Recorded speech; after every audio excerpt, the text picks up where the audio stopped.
Spanish moss. Actually, four stories about the ghastly and violent and heartbreak behind the Spanish moss. Now, first, we need to know, why is it called Spanish moss? You see it in the trees throughout the South. It grows from the Carolinas down into Florida, over into Georgia, and up and down the Mississippi River. Spanish moss. The amazing thing is, it's not Spanish and it's not moss. It's in the bromeliad family.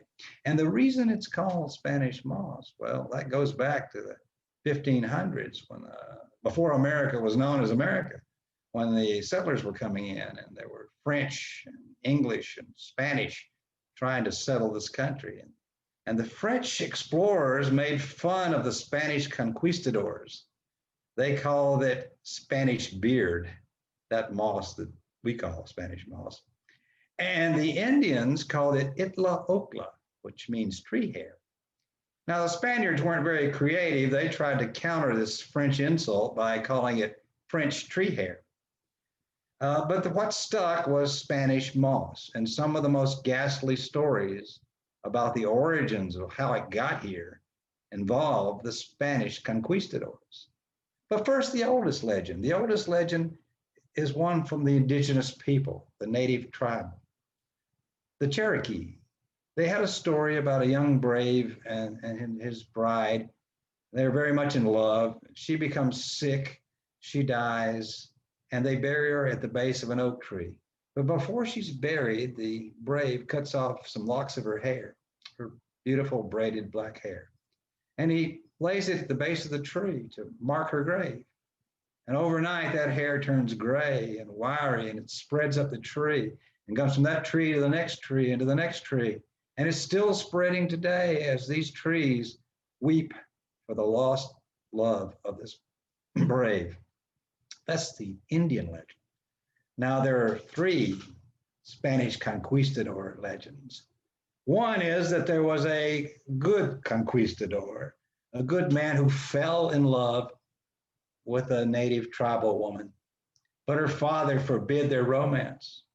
Her father captured him and held him captive and tried to force him to renounce his love. If you would only renounce your love, I'll set you free. And he refused to do that. And she refused to renounce her love for him.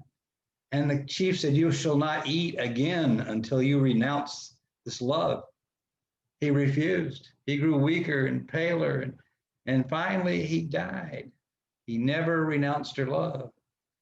And after he died, the hair on his head and his beard became Spanish moss that we see today. And it stays there because it'll always stay there until he renounces, and he never will. That's a more gentle story than some of the others. One story involves the conquistador Gorez. He was a vicious man, and he was marching through the forest with his men, Captain Gorez, and he comes across some native people walking through the forest. The father, the chief of the tribe, and his daughter's only 15, and immediately Gorez falls in love with her, love at first sight. And he's filled with lust for her, and he pulls out his sword and he holds it to the throat of the chief and says, "I must have your daughter."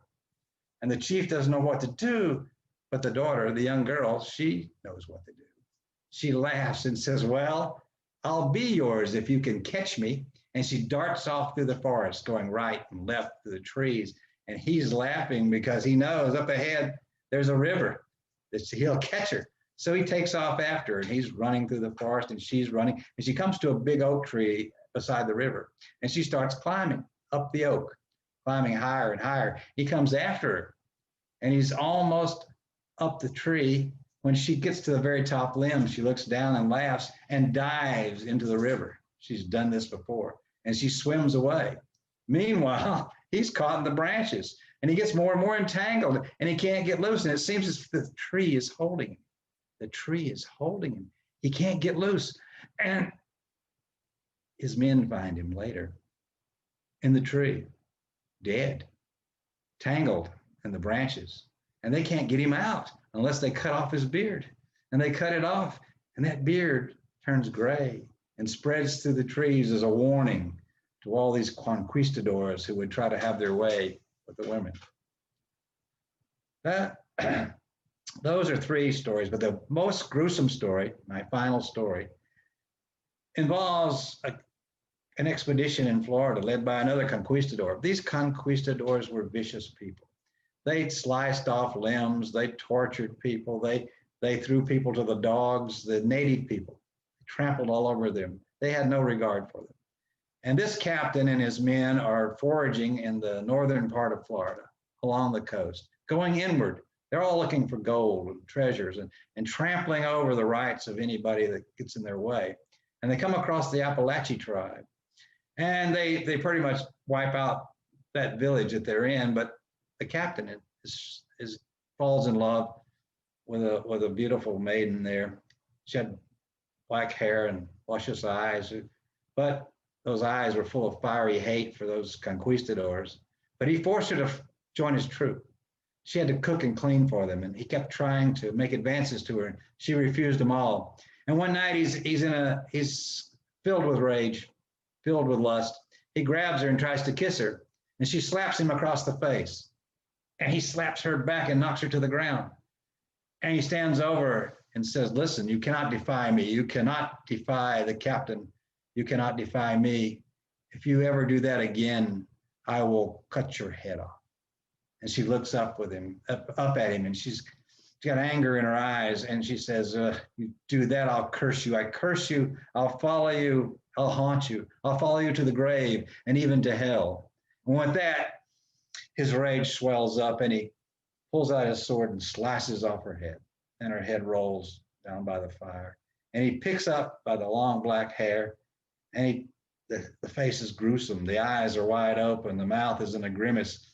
And he takes that head with the blood dripping to the front of the camp. And he picks up a spear and he rams it through the head and plants it in the ground. And he says, "Men, look at this. See this and beware. Anybody who defies me, this was what happens to them." And he runs back to his tent and he goes inside and he's shaking because really he's afraid. He's scared by her curse. And he opens his flask and starts drinking his whiskey. He drinks himself into a stupor and falls asleep. When he wakes up in the morning, he steps outside of his tent. There is the head on the spear right at his door. It has moved from the front of the camp to his door, and the eyes are open. He had closed them before he left. And they were open again, and there's a grimace on her face, and it seems to be more like a grin, and it just sends a cold chill through him. And "Who did this? Who did this?" he shouts. "Who among you has moved this head? Who has done this to me?"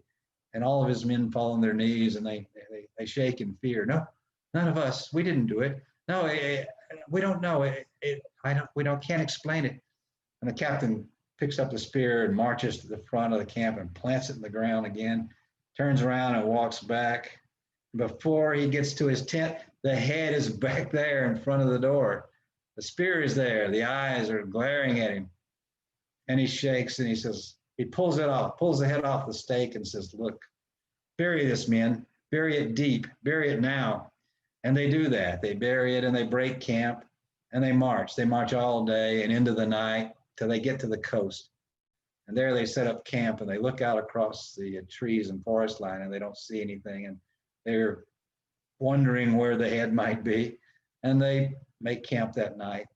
And when the captain wakes up in the morning, he rolls over and there's the head in his tent beside him, smudges of dirt on it, but the eyes are open and the grimace is still there. So she's laughing at him, she's mocking him. He goes mad with fear and he runs out of the tent and he runs into the forest, and the men try to track him. They try to find him, and they walk through the forest and they find him hanging in a tree with this gray hair wrapped around him.